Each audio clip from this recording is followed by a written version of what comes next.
شروع میں حریم بن مکروم نے اپنے آپ کو دفاع تک محدود رکھا۔ شاید وہ اس کے حملوں اور اس کی تیز زنی کے حصار کا جائزہ لینا چاہتا تھا۔ اسی بنا پر وہ شدت ہیجان کو شل اور ابہام کی چادر کو لیر لیر کر دینے والے حیات نو کی صباحتوں کی طرح بڑے پیارے انداز میں بوری کے حملوں کو روکتا رہا۔ پھر بڑی تیزی سے اس کے اندر تبدیلی رونما ہونا شروع ہوئی۔ دفاع کی چادر وہ اتارنے لگا، جارحیت پر اترنے لگا اور بڑھ چڑھ کر بوری پر ضربے لگانے لگا۔ دونوں ایک دوسرے کے خلاف اپنی بہترین صلاحیتیں آزما رہے تھے۔ کچھ فاصلے پر کھڑا منگول سردار کشلی خان ان دونوں کی ایک ایک حرکت کو گہری نگاہ سے دیکھ رہا تھا۔ بوری جو اپنے آپ کو منگول تیغ زنوں کا سرکردہ خیال کرتا تھا، وہ امید لگائے بیٹھا تھا کہ اس کے سامنے وہ بچپنے سے جوانی میں داخل ہوتا ہوا نوجوان چند لمحے بھی نہ نکال سکے گا۔ لیکن یہاں معاملہ الٹ ہو رہا تھا۔ مقابلہ طول کھینچنے لگا۔ بوری اپنی طرف سے بڑا غضبناک ہوتا ہوا پے در پہ حریم بن مکروم پر ضربے لگانے لگا، لیکن جواب میں حریم بھی بڑا محتاط دکھائی دے رہا تھا۔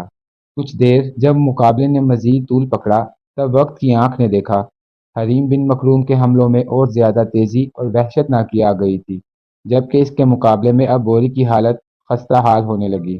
ایک موقع پر جب اپنے کپ کپاتے ہاتھوں سے بوری نے حریم بن مکروم پر حملہ کیا تو حریم بن مکروم نے اپنی ڈھال پر اس کی تلوار کو روکا، پھر کھا جانے والے انداز میں بوری کو مخاطب کر کے کہنے لگا، بوری، میں دیکھتا ہوں تیرے حملوں میں تیری حرکات و سکنات میں تھکاوٹ صلاحیت کر چکی ہے۔ میں تجھے موقع دیتا ہوں کہ اغراض نفسانی کی بندگی کرنے والی اپنی نیت کی خرابی، اپنے مقاصد کی خباثت اور اپنے ارادے کی ناپاکی کو اپنے عروج پر لا۔ ابھی تو مقابلہ اپنے عروج پر ہی نہیں آیا، ابھی سے تو تھک چکا ہے اور ابھی سے تیری حالت شب کی تلخیوں سے لبریز کالے مکروح سایوں سے بھی بدتر ہونا شروع ہو گئی ہے۔ اس موقع پر بوری نے کانپتے ہوئے ایک نگاہ حریم بن مکروم پر ڈالی۔ اس نے دیکھا اس لمحے حریم کی آنکھوں میں عجیب ویران موسموں کی کڑواہٹ اور چہرے پر غضبناک بھنور رقص کرنا تھے۔ یہاں تک کہ دونوں نے تلواریں علیحدہ کی، پھر دونوں ایک دوسرے پر غضبناک انداز میں حملہ آور ہونے لگے۔ تھوڑی دیر کے مزید ٹکراؤ کے بعد حریم بن مکروم نے لگاتار تکبیریں بلند کرتے ہوئے اپنے حملوں میں تیزی پیدا کی، جس کے نتیجے میں اب بوری اپنے آپ کو صرف دفاع تک محدود کرتے ہوئے الٹے پاؤں پیچھے ہٹنے لگا تھا، اور یہ اس بات کی نشاندہی تھی کہ وہ نہ صرف یہ کہ تھکاوٹ کا شکار ہو رہا ہے، بلکہ اب اس میں پہلے جیسا دم خم بھی نہیں رہا۔ پھر تھوڑی دیر بوری کو الٹے پاؤں بڑی تیزی سے بھگانے کے بعد اچانک حریم بن مکروم نے اپنے پاؤں کی ٹھوکر پوری قوت سے جب اس کے پیٹ پر ماری تو بوری فضا میں اچھلتا ہوا دور جا گرا۔ اس موقع پر حریم بن مکروم نے ہلکا سا قہقہا لگایا اور بوری کو مخاطب کر کے کہنے لگا، بوری، میں تو سمجھتا تھا کہ تو بڑا جوان مرد، بڑا اچھا تیز زن ہوگا، لیکن میں دیکھتا ہوں کہ تجھ میں تو دم خم ہی نہیں۔ میں یہ بھی دیکھتا ہوں کہ مقابلہ شروع ہونے سے پہلے جن جواں امنگ، خوش آئند وسوسوں اور جستجو کے ان گنت پیچ و خم کا اظہار کرتا تھا، وہ اب بولتے زخم و حزیمت کے غم اور اعصاب کے درد میں تبدیل ہو چکا ہے۔ بوری اٹھ، میں تجھے ایک بار پھر سنبھل کر مقابلہ کرنے کا موقع دیتا ہوں۔ جس طرح تو گرا ہے، میں چاہتا تو آگے بڑھ کر تیری گردن پر اپنی تیغ کی نوک رکھتے ہوئے تجھ سے تیری تلوار اور ڈھال چھین کر تجھ پر شکست و ہزیمت کی رسوائی مسلط کر سکتا تھا، لیکن میں نے ایسا نہیں کیا۔ اٹھ میرے ساتھ پھر مقابلہ کر۔ میں اس وقت تک تجھے مقابلہ کرنے کا موقع فراہم کروں گا جب تک تو خود ہی ہاتھ تھک ٹوٹ کر زمین پر گر نہیں جاتا اور اپنی شکست کو تسلیم نہیں کر لیتا۔ یہ ساری گفتگو قریب کھڑا منصف منگول سردار کشلی خان بھی سن رہا تھا۔ اس کے چہرے پر اس لمحہ بڑی دل فریب مسکراہٹ تھی۔ شاید بوری کو حریم بن مکروم کے ہاتھوں زیر ہوتا دیکھ کر وہ بھی اطمینان اور خوشی محسوس کر رہا تھا۔ دراصل بوری انتہا درجے کا بد دماغ تھا اور لشکر کے اکثر و بیشتر سردار اس کے رویوں اور اس کے سلوک کی وجہ سے اس سے نالا رہتے تھے۔ حریم بن مکروم کے اس طرح موقع دینے پر بھی بوری نہ اٹھا۔ تب حریم بن مکروم نے اپنے قریب کھڑے کشلی خان کی طرف دیکھا اور اسے مخاطب کر کے کہنے لگا، اے میرے مقابلے کے منصف، تیرے سامنے میں نے اسے اٹھ کر دوبارہ ہتھیار اٹھانے کا موقع دیا، لیکن یہ اٹھ نہیں رہا۔ اس پر خوف طاری ہے۔ اس کا چہرہ دیکھ سرسوں جیسا پیلا پڑ گیا ہے اور بدن اس کا کانپ رہا ہے۔ اب چونکہ تجھے منصف قرار دیا ہے، لہٰذا میں چاہتا ہوں کہ انصاف بھی تو ہی کر۔ کشلی خان آگے بڑھا۔ 3 بار لگاتار اس نے بوری کو اٹھ کر مقابلہ کرنے کے لیے کہا، جب بوری نہ اٹھا تو ہاتھ بڑھا کر کشلی خان نے اس سے اس کی تلوار اور ڈھال لے لی۔ پھر کشلی خان حریم بن مکروم کی طرف دیکھتے ہوئے کہنے لگا، اے اجنبی نوجوان، میں تجھے مبارکباد دیتا ہوں۔ یہ مقابلہ تو بڑے احسن طریقے سے جیت چکا ہے۔ بوری اپنے آپ کو بڑا اعلیٰ پائے کا تیغزن اور بڑا جواں مرد خیال کرتا تھا، لیکن تو نے کیا خوب اسے اپنے سامنے زیر اور مغلوب کیا۔ پھر حریم بن مکروم کو ساتھ لے کر کشلی خان چھکڑے سے بنائی جانے والی شہ نشین کی طرف بڑھا اور سب کے سامنے جا کر اس نے حریم بن مکروم کی فتح مندی کا اعلان کر دیا۔ یہ اعلان سنتے ہی صوبدائی خان، باتو خان، برکائی خان نے اٹھ کر پرجوش انداز میں حریم سے مصافحہ کیا۔ باقی منگول سلاروں نے حریم بن مکروم کو اس کی فتح مندی پر مبارکباد دی۔ اتنی دیر تک بوری بھی سر جھکائے چھکڑے کے اوپر اسی نشست پر آ کر نڈھال نڈھال سا بیٹھ گیا تھا جس نشست سے اٹھ کر وہ مقابلہ کرنے میدان میں اترا تھا۔ کچھ دیر ایسا ہی سما رہا، پھر باتو خان نے سب کو اپنے اپنے خیموں کی طرف جانے کا حکم دیا۔ اس کے ساتھ ہی وہ شہ نشین ختم کر دی گئی، لوگ اپنے اپنے خیموں کی طرف ہو لیے۔ جس وقت کرید اپنے بھائی کو مبارکباد دیتے ہوئے اور بے پناہ خوشی کا اظہار کرتے ہوئے اس کے ساتھ چل رہا تھا، ایک طرف سے تورائی خان بھاگتا ہوا آیا اور بے پناہ خوشی کا اظہار کرتے ہوئے کہنے لگا، حریم میرے عزیز بھائی، بوری بڑا خونخوار تیزن اور ناقابل تسخیر منگول بنتا تھا، تو نے اس کی امیدوں کے چراغوں کو بجھا دیا ہے۔ تورائی خان جب اپنی بات ختم کر چکا تب تیز تیز چلتے ہوئے باشکیری سردار کوچمان اور کرغیز سردار گوچلک بھی حریم بن مکروم کے پاس آئے اور انتہا درجہ کی مسرت کا اظہار کرتے ہوئے اسے اس کی فتح مندی پر مبارکباد دینے لگے۔ پھر چلتے چلتے وہ سب حریم اور کرید کے خیمے کے پاس پہنچ گئے تو اچانک سامنے کی طرف سے بھاگتی ہوئی حسین و جمیل خوبصورت بشار آئی اور بڑے خوشکن انداز میں حریم بن مکروم کو مخاطب کر کے کہنے لگی، میں آپ کو اس شاندار فتح اور بے مثال کامیابی پر مبارکباد دیتی ہوں۔ حریم بن مکروم اور دوسرے سب لوگوں نے محسوس کیا کہ بشار کا انداز ایسا تھا جیسے وہ حریم بن مکروم کو دل ہی دل میں پسند کر چکی ہو۔ بشار کے مبارکباد دینے پر حریم بن مکروم اسے مخاطب کر کے کچھ کہنا ہی چاہتا تھا کہ بشار کے پیچھے پیچھے اس کی ماں سمنائی بھی آ گئی۔ اس نے آگے بڑھ کر حریم بن مکروم کے شانے پر ہاتھ پھیرا، لامحدود خوشیوں کا اظہار کرتے ہوئے اسے مبارکباد دی۔ پھر سمنائی حریم بن مکروم کو مخاطب کرتے ہوئے کہنے لگی، حریم میرے بیٹے، میں نے تجھے تیری فتح مندی پر مبارکباد تو دے دی، ساتھ ہی میں تم سے یہ بھی کہوں گی کہ آج دوپہر اور پھر شام دونوں وقت کا کھانا تم ہمارے خیمے میں کھاؤ۔ اس موقع پر ایک نگاہ حریم بن مکروم نے کوچمان اور گوچلک پر ڈالی، پھر وہ سمنائی کو مخاطب کر کے کچھ کہنا ہی چاہتا تھا کہ سامنے کی طرف سے ایک انتہا درجہ کی خوبصورت لڑکی اور اس کے ساتھ ایک خاتون آتی دکھائی دی۔ ان دونوں نے آتے ہی بے پناہ خوشی کے اظہار میں حریم بن مکروم کو اس کی فتح مندی پر مبارکباد دی۔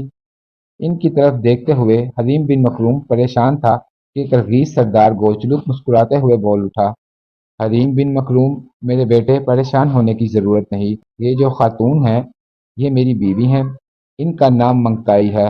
اس کے ساتھ جو لڑکی ہے یہ میری بیٹی تائیسی ہے۔ اب میری اور کوچمان کی بدقسمتی یا خوش قسمتی جانو کہ اس کی بھی ایک ہی بیٹی ہے اور میری بھی اکلوتی بیٹی۔ کوچمان کا تو بیٹا تھا ہی نہیں، مگر میرا ایک بیٹا تھا، بدقسمتی سے وہ مر چکا ہے۔ اب یہ تائیسی ہی میرے لیے سب کچھ ہے، بالکل ایسے ہی جیسے کوچمان اور سمنائی کے لیے بشار سب کچھ ہے۔ حریم بن مکروم اور کرید بن مکروم دونوں بھائیوں نے منگتائی اور تائیسی دونوں سے مودبانہ سلام کیا۔ پھر سمنائی کو مخاطب کرتے ہوئے حریم بن مکروم کہنے لگا، اماں اگر آپ برا نہ مانیں تو میں آپ سے یہ کہوں گا کہ کل شام کا کھانا بھی میں نے آپ لوگوں کے ہاں کھایا، میرا بھائی بھی میرے ساتھ تھا۔ آپ اور آپ کی بیٹی بشار نے ہمارے کھانے کے لیے جس قسم کا اہتمام کیا تھا، اس کے بعد میں آپ کا شکر گزار اور ممنون ہوں۔ میں سمجھتا ہوں اب آپ زحمت نہ کریں، کھانا سب کا چونکہ لشکر گاہ سے آتا ہے، لہٰذا ہمارا کھانا جس طرح آج صبح ہمارے خیمے میں پہنچا ہے اسی طرح دوپہر اور شام کو بھی پہنچ جائے گا۔ حریم بن مکروم کو کہتے کہتے رک جانا پڑا، اس لیے کہ گوچلک کی بیوی تائیسی کی ماں منگتائی بول پڑی، حریم بیٹے، تمہارے متعلق میرے شوہر نے مجھے پوری تفصیل سے بتا دیا ہے۔ بیٹے، آج دوپہر اور شام کا کھانا نہ تمہارے خیمے سے ہوگا نہ ہی میری بہن سمنائی کے خیمے میں، آج دونوں وقت کا کھانا ہمارے خیمے میں ہوگا، اس لیے تم انکار بھی نہیں کر سکتے۔ بس آج ہمارے خیمے میں تم دونوں بھائیوں کے علاوہ کوچمان، بشار، سمنائی، تورائی خان سب اکٹھے ہیں، وہیں کھانا کھاتے ہیں۔ اس پر سب نے اتفاق کیا، پھر اپنے اپنے خیموں کی طرف چلے گئے۔ جب تک منگولوں کے اس لشکر نے دریائے خالکا کے کنارے پڑاؤ کیے رکھا، برکائی خان نے حریم اور کرید دونوں بھائیوں پر یہ مہربانی کی کہ انہیں چند ماہر منگول سرداروں کے تحت منگولوں کے جنگ کے طریقے اور ہنر سکھائے۔ منگول جس طرح پیش قدمی کرتے تھے اور اپنے لشکریوں کا کم اور دشمن کے لشکریوں کا زیادہ نقصان کرنے کا ہنر استعمال کرتے تھے، اس سے حریم اور کرید دونوں بھائیوں کو پوری طرح سے آگاہی کرائی گئی۔ دریائے خالکا کے کنارے منگول جو تربیتی مشق کرتے تھے، دونوں بھائیوں نے اس میں بڑھ چڑھ کر حصہ لیا۔ اس دوران دونوں بھائیوں کی کارکردگی ایسی عمدہ اور بہترین تھی کہ برکئی تو پہلے ہی دونوں بھائیوں سے متاثر تھا، سائیں باتو خان اور صوبدائی بھی دونوں بھائیوں کی جانثاری، سرفروشی اور جرت مندی سے بے حد متاثر ہوا۔ لہٰذا باتو خان اور صوبدائی سے مشورہ کرنے کے بعد برکئی نے حریم بن مکروم کو لشکر کے ایک ایسے حصے کا کماندار مقرر کر دیا جس میں مختلف نسلوں کے ترک شامل تھے۔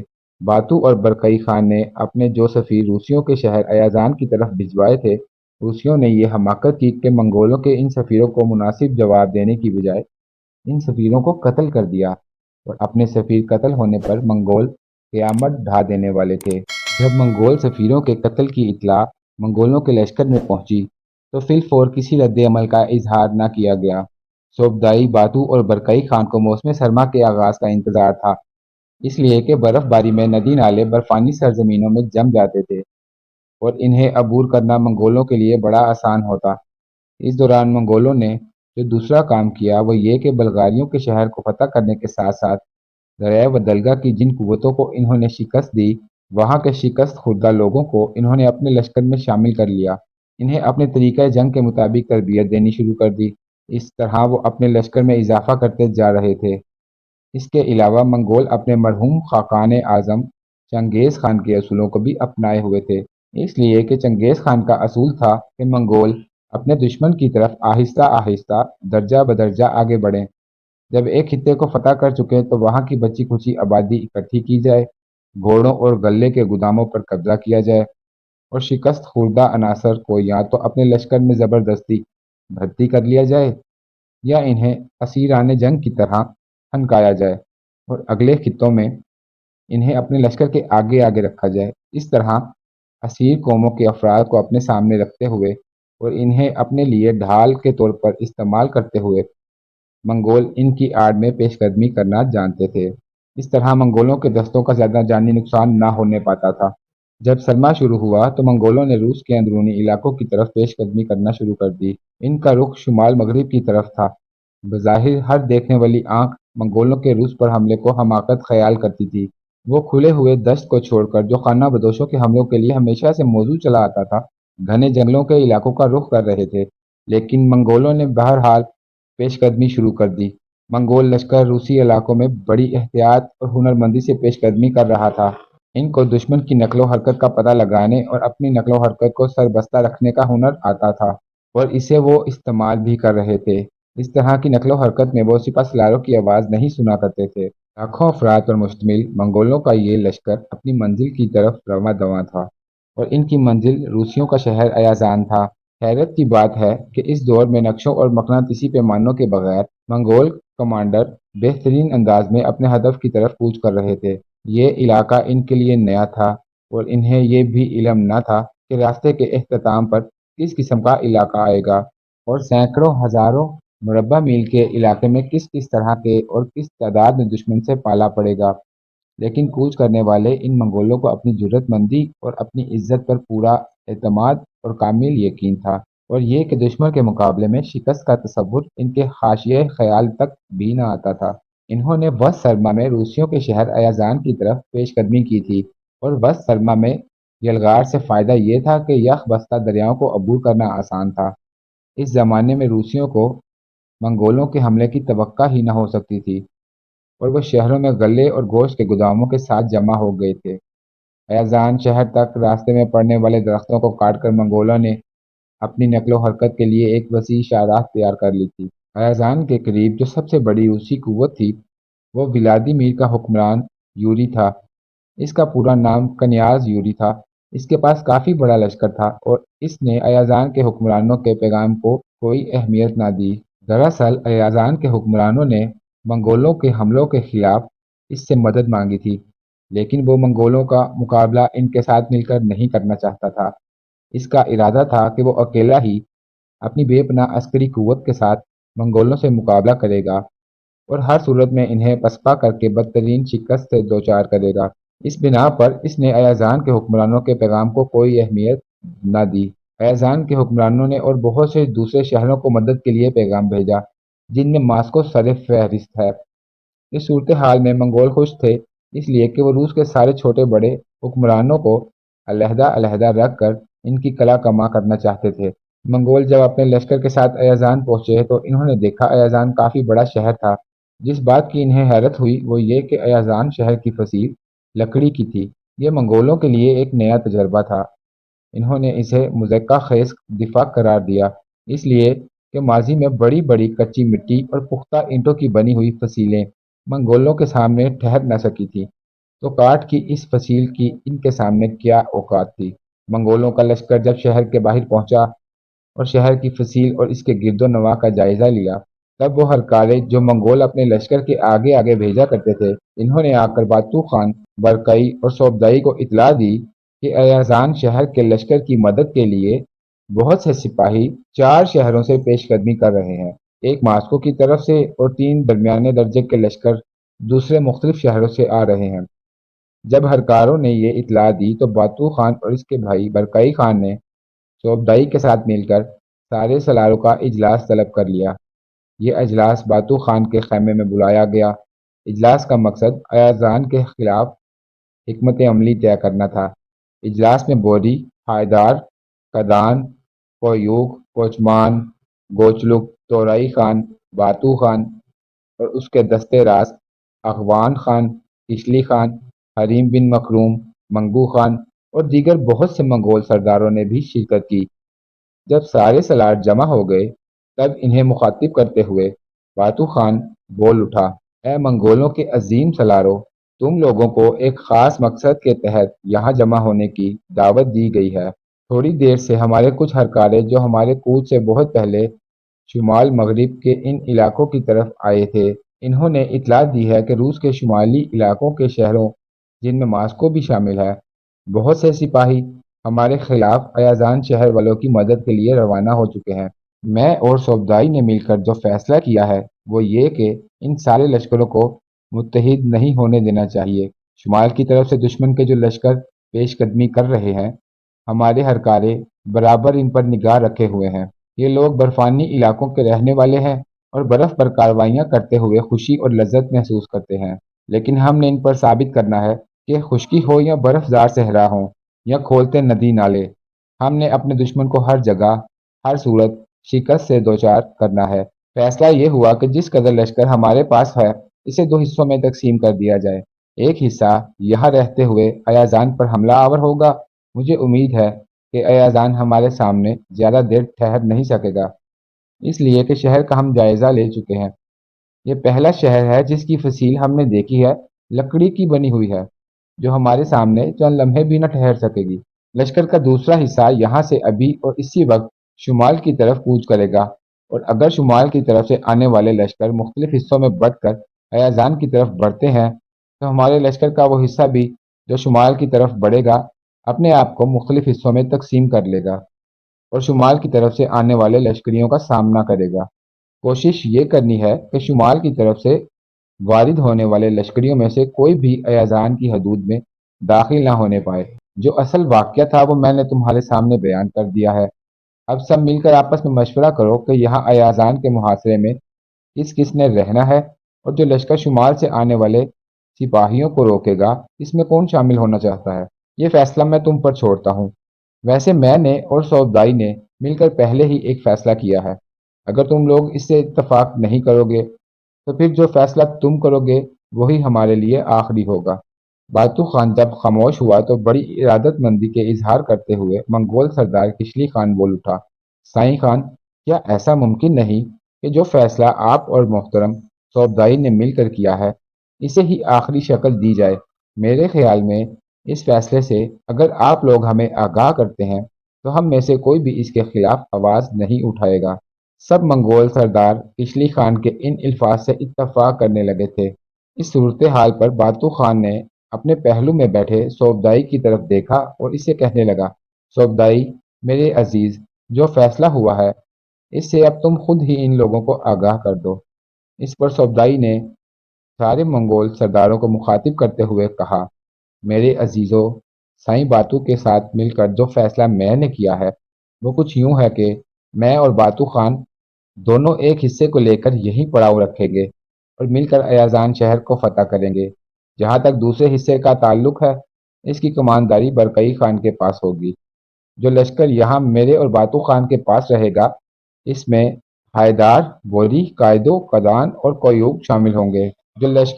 جو لشکر برکائی کی سرکردگی میں شمال کے برفتانوں کا رخ کرے گا، اس میں نیا ہونہار سالار، حریم بن مکروم، باشکیری سردار کوچمان، کرغیزی سردار گوچلک، اس کے علاوہ بزرگ منگول سرداروں میں سے کشلی خان اور نوجوان سالاروں میں سے تورائی خان بھی برکئی خان کے ساتھ شمال کی طرف کوچ کریں گے۔ اس کے علاوہ کچھ چھوٹے سالار بھی ان کے ہمراہ شمال کا رخ کریں گے۔ اب یہ جو فیصلہ ہم نے کیا ہے، اس کے خلاف کسی کو اعتراض ہو تو اٹھ کر بولے، اس کے مطابق ہی ترمیم اور تبدیلی کر دی جائے گی۔ صوبدائی جب خاموش ہوا تو کسی نے اٹھ کر اعتراض نہ کیا، لہٰذا اس پر صوبدائی اور باتو خان دونوں نے خوشی کا اظہار کیا۔ پھر وہیں لشکر کو دو حصوں میں تقسیم کر دیا۔ ایک حصے کو لے کر برکئی خان نے شمال کی طرف کوچ کیا، جبکہ دوسرا حصہ صوبدائی اور باتو خان کی سرکردگی میں تھا، وہ روسیوں کے شہر ایازان پر حملہ آور ہونے کے لیے پر تولنے لگا۔ ایازان شہر کے اندر جو روسی لشکر تھا، وہ اس امید پر شہر کے اندر مستعد تھا کہ جو ہی منگول فصیل پر حملہ آور ہونے کی کوشش کریں گے، وہ اپنا دفاع کریں گے اور منگولوں کو فصیل کے اندر داخل ہونے کی جسارت نہیں کرنے دیں گے۔ تاہم منگولوں کے ایازان شہر سے باہر پڑاؤ کے باعث شہر کے اندر روسی لشکر آہو بھری رات میں تاریکیاں چنتی شمع کی طرح سراپا اضطراب اور مجسم انتظار تھا کہ دیکھیں منگول کب اور کس انداز میں شہر پر حملہ آور ہوتے ہیں۔ لیکن جو امیدیں شہر کے لوگ لگائے ہوئے تھے، منگولوں کے ارادے بالکل اس کے الٹ ثابت ہوئے۔ ایزان میں جو روسی لشکر تھا، وہ یہ امید لگائے بیٹھا تھا کہ منگول شہر کی فصیل کے کسی ایک یا دو دروازوں سے داخل ہوں گے، لہٰذا وہ اپنا دفاع کر لیں گے۔ لیکن اچانک شہر کے لوگوں نے دیکھا کہ منگولوں کا جو لشکر باتو اور صوبدائی کی قیادت میں شہر کے باہر رہ گیا تھا، وہ اپنی ہلکی پھلکی چھوٹی منجنیکوں کو حرکت میں لایا۔ پھر دیکھتے ہی دیکھتے منگولوں نے ان چھوٹی چھوٹی منجنیکوں کے ذریعے شہر پر سنگ باری کرنے کی بجائے آتش بازی شروع کر دی۔ بس آتش باری کا شروع ہونا تھا کہ ایک خونی انقلاب برپا ہو گیا۔ فصیل کو آگ لگ گئی۔ دیکھتے ہی دیکھتے فصیل جل کر راکھ ہو گئی، اور جس وقت فصیل کا ایک حصہ خاک ہو چکا، منگول عجیب سے انداز میں ایازان شہر کے اندر داخل ہو گئے۔ پھر دیکھتے ہی دیکھتے شہر میں ایسا خون خرابہ شروع ہوا جو شاید ہی انسانی آنکھ نے اس سے پہلے دیکھا ہوگا۔ شہر کے پادریوں نے کلیساؤں میں روپوش ہو کر دروازے بند کر دیے تاکہ منگولوں کے حملوں اور ان کی خون خواری سے محفوظ رہ سکیں، لیکن منگول کلیساؤں کے دروازے توڑ کر اندر داخل ہوئے اور پادریوں کے ساتھ کلیساؤں میں پناہ لینے والی روسی عورتوں کو بھی انہوں نے نہ چھوڑا۔ سب سے پہلے منگولوں نے عورتوں کی عصمت دری کی اور پھر سب کو موت کے گھاٹ اتار دیا گیا۔ بہرحال ایازان شہر میں منگولوں سے جس قدر درندگی کی توقع کی جا سکتی تھی، اس سے بھی زیادہ انہوں نے مظاہرہ کیا۔ ایازان شہر کی تباہی اور بربادی سے متعلق ایک تاریخ نگار لکھتا ہے، آنکھیں ہی باقی نہ رہیں جو مرے ہوئوں کو رو سکتی۔ دوسری جانب برکئی خان بڑی برق رفتاری سے شمال کی طرف پیش قدمی کر رہا تھا۔ وہ منگول ہرکارے جو کود سے پہلے شمال کی طرف گئے تھے تاکہ دشمن کی نقل و حرکت پر نگاہ رکھ سکیں، انہوں نے راستے ہی میں برکئی کو خبر دے دی کہ اس وقت تین بڑے لشکر جنوب کی طرف پیش قدمی کر رہے ہیں۔ ایک دریائے ڈان کی طرف سے آ رہا ہے، دوسرا دریائے نیپر کے شمال حصوں سے، اور تیسرا دریائے ڈان اور دریائے نیپر کے درمیان جو وسیع اور دور تک پھیلی سطح مرتفع تھی، اس کے بیچ میں پڑاؤ کیے ہوئے تھا اور متحرک نہیں تھا۔ جہاں برکئی خان کو یہ اطلاع ملی، تھوڑی دیر تک اس نے وہاں اپنے لشکر کو روکے رکھا، پھر اپنے سالاروں کو جمع کیا اور سب سے صلاح مشورہ کرنے کے بعد یہ طے پایا کہ برکئی خان اپنے حصے کے لشکر کو مزید تین حصوں میں تقسیم کرے گا، اور یہ بھی فیصلہ ہوا کہ ایک حصہ چنگیز خان کے پوتے منگو خان کے پاس ہوگا